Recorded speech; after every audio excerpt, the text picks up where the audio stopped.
Et yo les gars, j'espère que vous allez bien. On se retrouve aujourd'hui pour une nouvelle vidéo. Ah putain, un peu à fait à l'arrache, hein. On se retrouve dimanche et pas samedi. Bon, vous, ça doit rien vous changer. Pour moi, ça change beaucoup. C'est juste que ouais, c'est les périodes d'examen. Vous avez vu, il n'y a pas eu de vidéo la semaine dernière. Du coup, c'est un peu galère. Je pense pas que la semaine prochaine, il y en ait encore. Même la semaine d'après, je suis en examen, je suis en révision. C'est galère. Après, je reviens. Après, c'est les vacances. Donc, j'en ferai plein autant que je veux. Mais du coup, voilà. Là, je rentre des cours. Je me dis, on va tourner une petite vidéo. On est fin du mois. Du coup, bah, qui dit fin du mois dit achat manga. Du coup, voilà, c'est parti tout simplement pour un achat manga du mois de avril 2022. Bon, on commence avec les problèmes, hein, bien évidemment. La plupart des gens qui ont vu ma vidéo sur le problème du business du manga ne comprendront pas ce choix et pourquoi ça. Évidemment, j'ai pris le tome 21 collector de Demon Slayer. Bien évidemment, je l'avais commandé avant cette vidéo et je me suis dit que, bon voilà, les tomes de Demon Slayer collector, ça allait être les derniers collectors que j'allais me faire des licences qui m'importent peu. C'est vrai que je continuerai peut-être sur One Piece, Berserk, etc. C'est des licences qui m'importent beaucoup. Là, je sais que j'en ai précommandé pas mal. Du coup, bah voilà, ils arriveront. Je sais qu'il y a Blue Lock, il y a aussi Spy Family et Tokyo Revenger en collector. Du coup, voilà, ne vous étonnez pas, là, il y a encore quelques collectors, etc. Mais voilà, ce tome 21 bon, voilà, nous est offert avec un fanbook officiel hein, que j'ai pas trop feuilleté, honnêtement. Je trouve la tranche cool, honnêtement, mais c'est tout. Le tome 21 en lui-même est vraiment super cool. On avance, on a... attention, spoiler, veuillez passer ce moment-là si vous n'avez pas lu Demon Slayer ou si vous regardez juste l'animé. On a la transformation de Muzan dans sa forme ultime, etc. Le côté... Voilà, on rentre vraiment dans, non pas l'arc final, mais le combat final. On sent vraiment que c'est bientôt la fin. De toute façon, la série va se finir en 23 tomes. J'ai pas bien compris, peut-être qu'il va sortir une édition collector, enfin de tous les tomes, ils allaient republier tous les tomes, j'ai pas très bien compris, mais en tout cas, voilà, tout simplement, un joli tome. Honnêtement, le collector, bien que ce soit un peu de l'arnaque, finalement, les collectors, etc., on va pas reparler du sujet. Le collector est très beau, honnêtement, on a une petite image juste derrière, regardez, hop. L'avant aussi très très beau. Et voilà, avec des deux mangas, etc. J'ai décidé en plus de ça de l'ouvrir et de pas prendre en double le 21 parce que je trouvais ça inutile et c'était du gaspillage d'argent pour moi. Du coup, voilà. Pour continuer à bien vous énerver, on va continuer avec ce tome-là, bien sûr, qui m'a été acheté par ma maman. Donc voilà, elle savait pas le combat que je mène, etc. Donc c'est bien évidemment le tome 32 de My Hero Academia, tome collector. Bon, voilà, il est beau, il n'a aucune valeur à mes yeux, ni aux yeux de personne, je pense.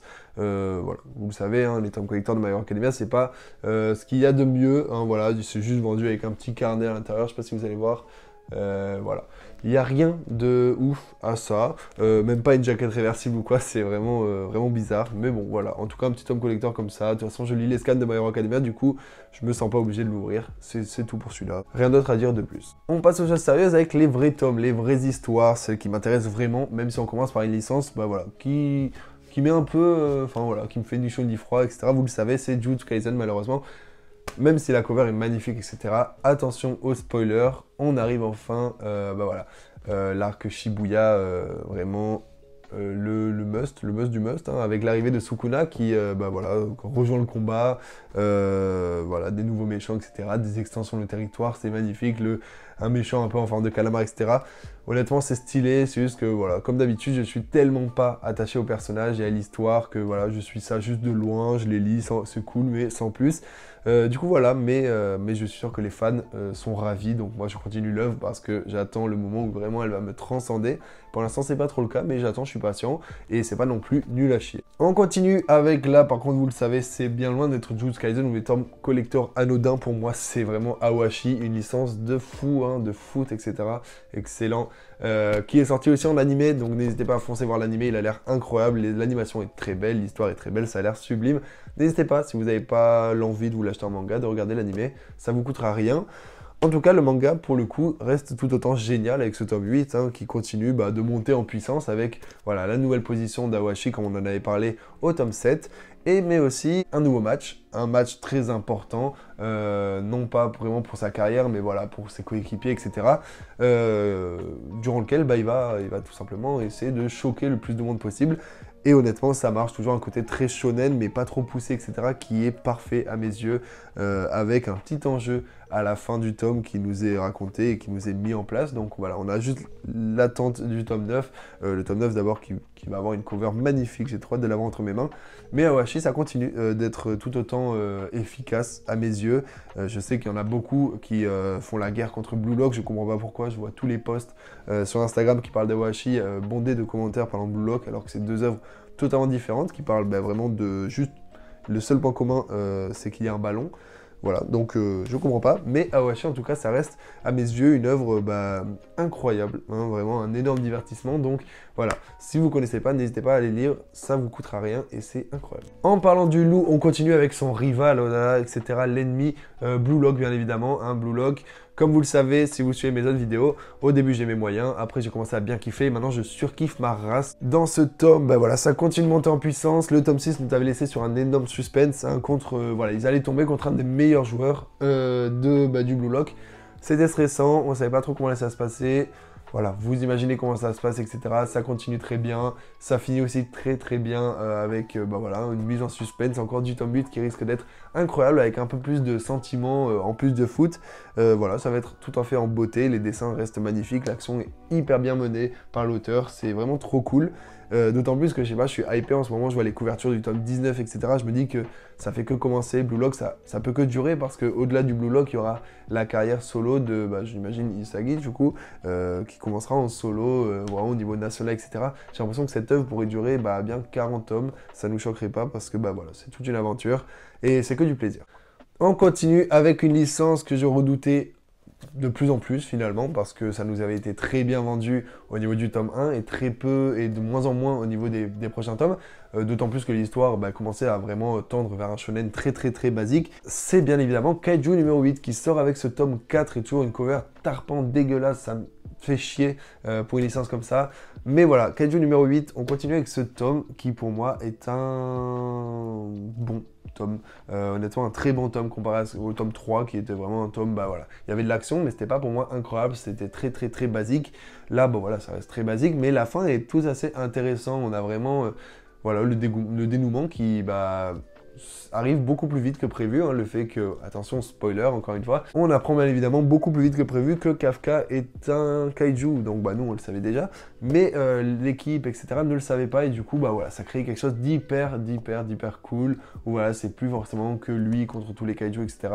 Là il y a vraiment une relation d'humain à humain, on sait pas trop en fait, c'est vraiment, bon là-dessus je trouve que ça fait vraiment copier à Shingeki no Kyojin, hein, quand on avait appris que Eren était un titan etc, il se retrouvait autour de toute l'armée à vouloir se faire tuer, etc.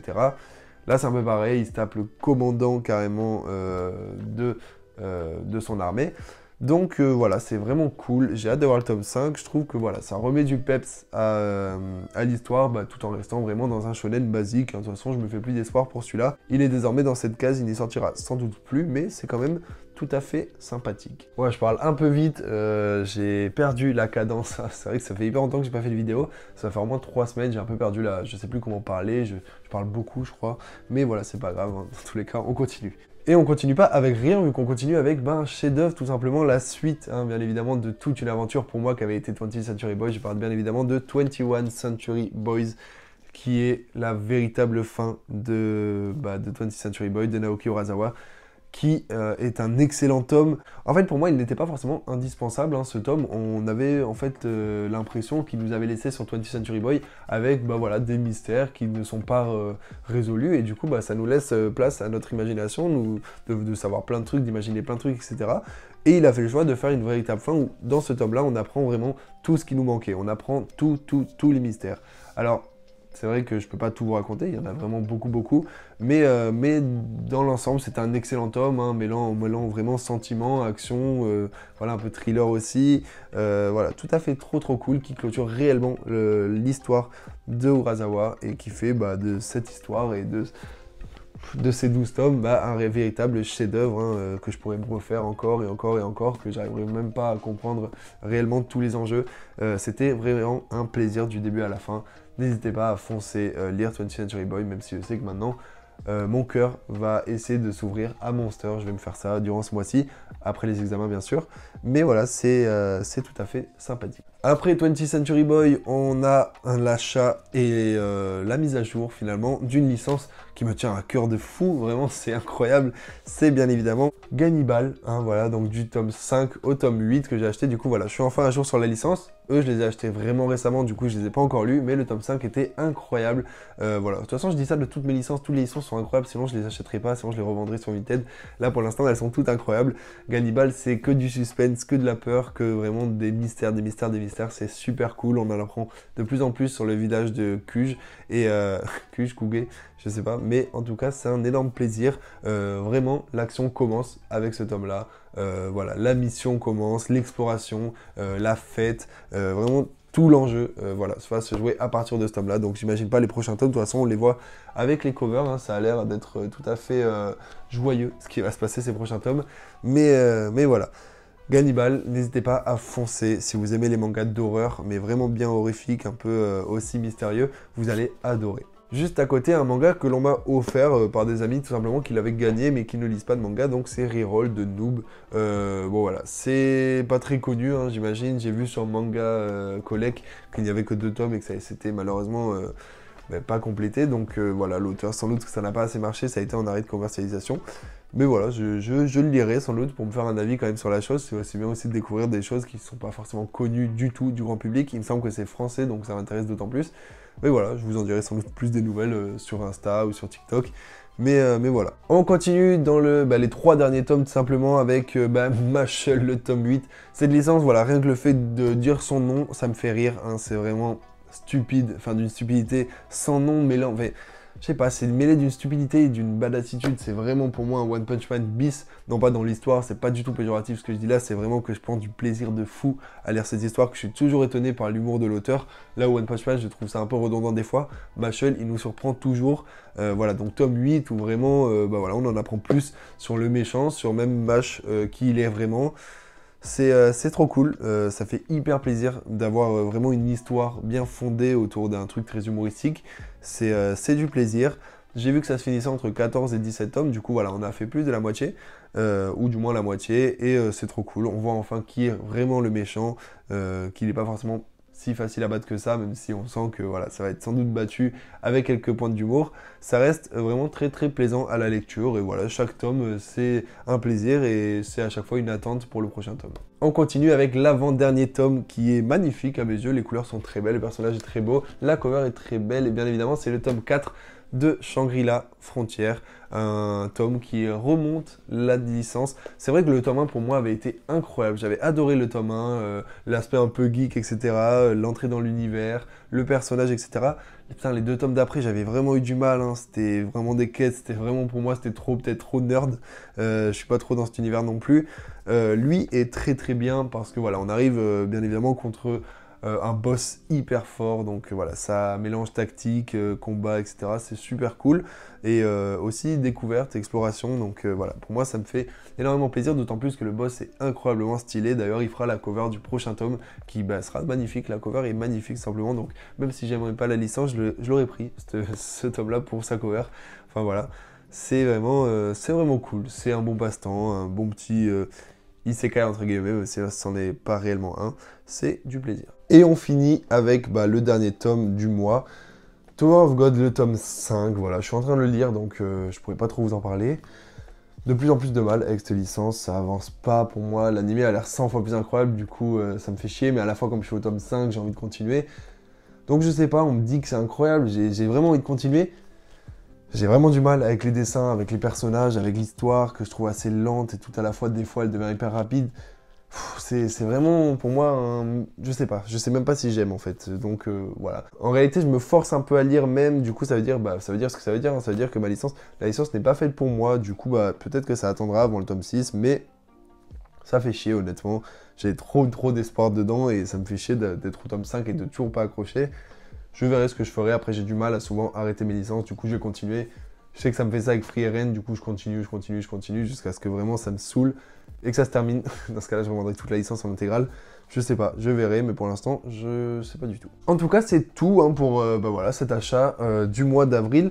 Ça a été peu de nouveautés, honnêtement, zéro nouveauté, il me semble. Ça a été que des suites, mais c'est vrai qu'il y en a eu beaucoup. Du coup, honnêtement, j'ai pas économisé non plus, quoi, on va être honnête. Il y avait eu le tome 6 de Shigori qui était censé sortir, mais il a été reporté, mais aussi le tome 10 de Made in Abyss qui était censé sortir voilà, début avril, fin mars, qui a été reporté à 2023. Du coup, j'ai totalement le seum, je suis trop dégoûté. Mais voilà, en tout cas, c'était un achat du mois très cool. J'ai tout kiffé, mes licences sont sympas. C'est toujours un plaisir, tu lis un tome, etc. Ça passe vite, souvent des shonen, ça se lit vite en plus, c'est voilà, tout à fait trop cool. N'hésitez pas hein, à me dire ce que vous avez acheté, si vous avez kiffé, etc. Vos avis sur les licences que j'ai présentées. Merci beaucoup d'avoir regardé jusqu'à la fin. On se retrouve la semaine prochaine, ou plutôt dans 2 semaines, pour une nouvelle vidéo. Ciao!